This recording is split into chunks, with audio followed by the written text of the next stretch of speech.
If you're anything like I used to be, you're terrified of public speaking.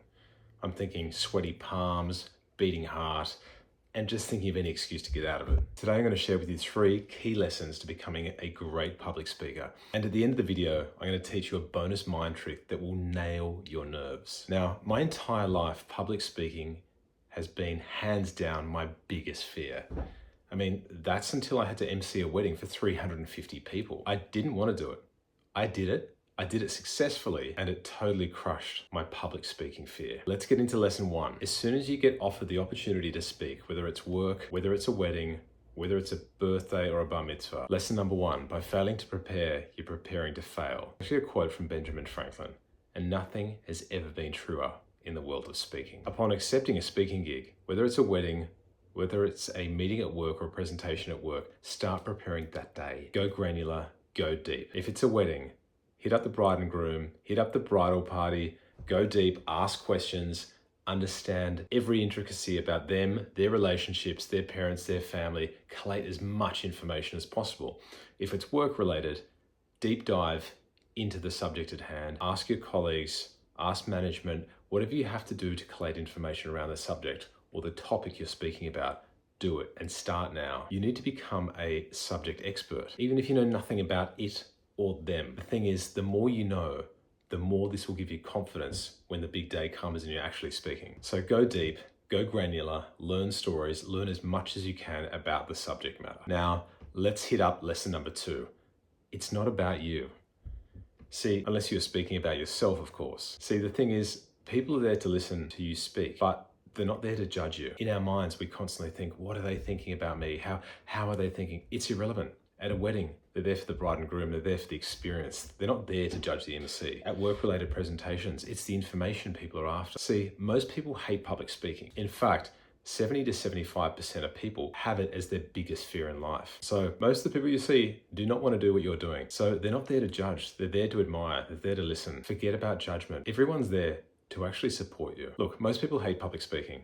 They don't like presenting, and they really don't want to do anything more than a one-on-one conversation. So you're ahead of the game here. The fact that you are actually speaking and you are presenting and you are putting yourself out there, people want to support you for that. They want to listen. And there's more good than bad.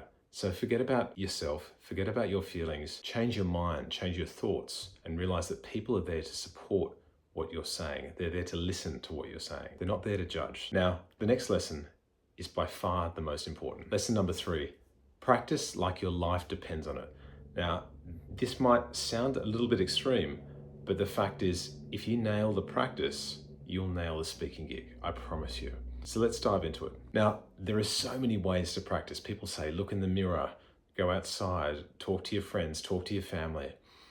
After 100 plus speaking gigs and nailing this first initial wedding that got me into the public speaking world, I've realized there is a better way to practice. In fact, a lot of people ask me, how did you get into speaking? How did you do that? Where did you learn to communicate? Well, it was a lot of practice, a lot of live events, and through doing them, I developed a framework called the Pyramid of Practice, which is what I want to share with you today. Now, there are 2 prerequisites before we get into the pyramid. Number 1, you need to be wearing the outfit or something very similar to what you'll be wearing on the day. If it's a wedding and you're wearing a suit, I want you to get the suit on. If it's a dress, I want you to get the dress and the shoes on. I want you to get ready for the event.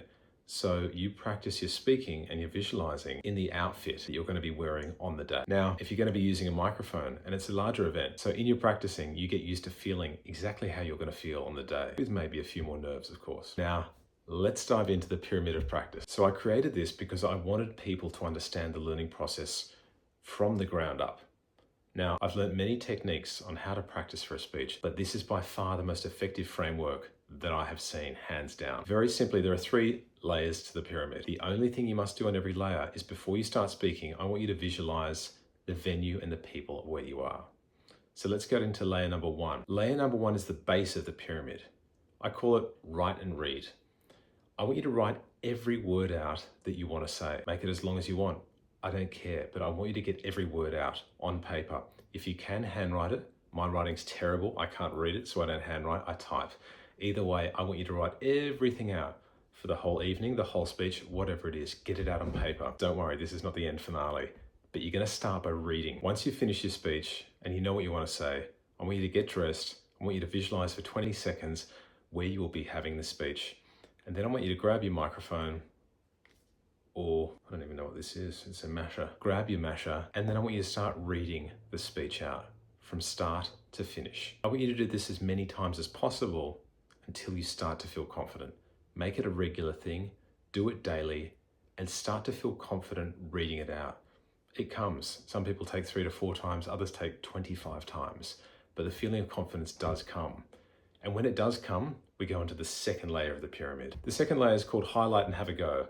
I want you to go through your notes that you've just read from, and I want you to highlight the start of each sentence, the first 3 words of each paragraph or major sentence throughout the speech. Now, I want you to practice your speech this time, but I only want you to look at the 3 highlighted words, and I want you to give it your best shot, creating the rest of the speech from these 3 highlighted words in each section. I promise this becomes easier.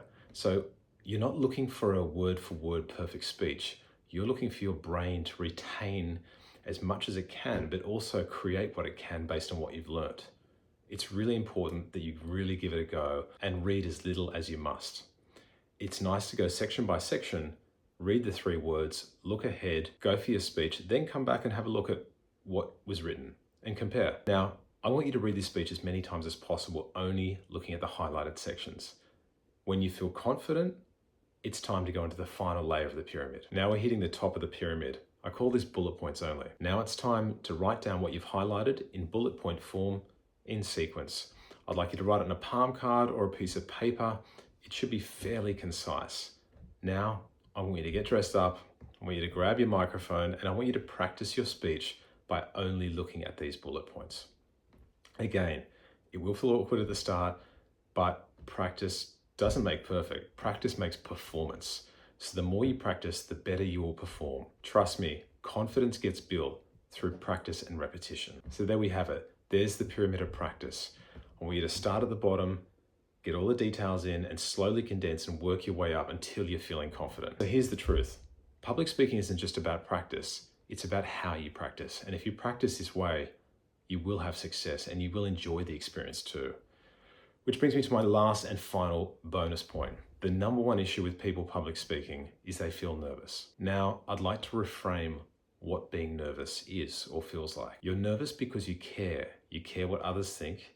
You care about how you're going to deliver or perform. When you start to feel nervous, I want you to feel these nerves. It's positive. It's fantastic. And I want you to use the nerves as energy. I want you to flip it. Nerves is not a bad thing. Nerves is a great thing. And use that energy to perform. Think to yourself, say to yourself, thanks for being nervous. Thank you for the nervous energy. I'm going to use it to perform. If you've got any questions, hit me up in the comments below. Thank you.